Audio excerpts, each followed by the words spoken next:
So now you will convert that layer into a smart object. So you just right click here and ask for convert to smart object.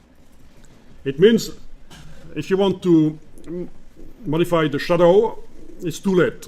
The shadow must be well placed because now it is in the smart object.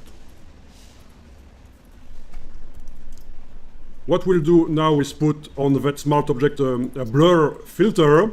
You go into the filter menu, blur, and you will ask for a Gaussian blur. And let's increase the blur like that. I will put 13 pixels.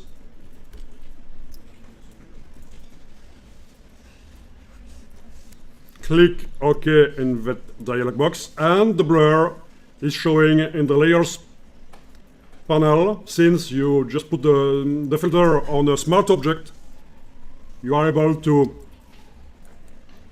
cancel the blur like that, or modify the blur by double clicking on its name, and the layer box comes and you are able to modify. But I will leave 13, something like 13 or 12, it's okay.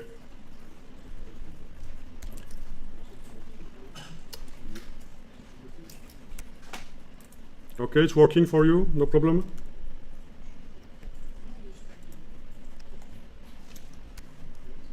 Great. And you will use that little mask here. You just click on the mask and put it into a frame like that.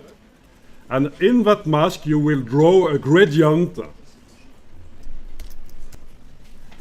So you have the mask with the little frame on it. And you ask for the gradient tool.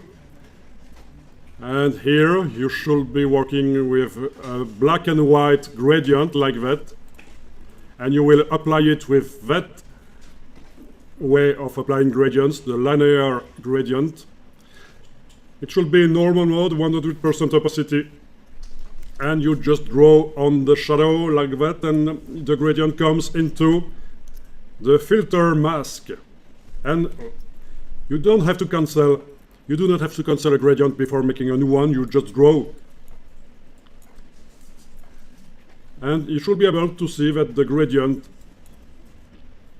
is now on the head of the giraffe. No, I mean the blur is on the head of the giraffe, and you have no gradient, no blur on the feet of the giraffe. That's the point.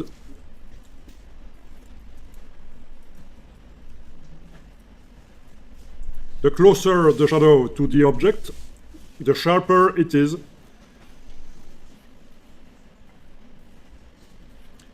Okay, and one last thing in order to create a realistic drop shadow,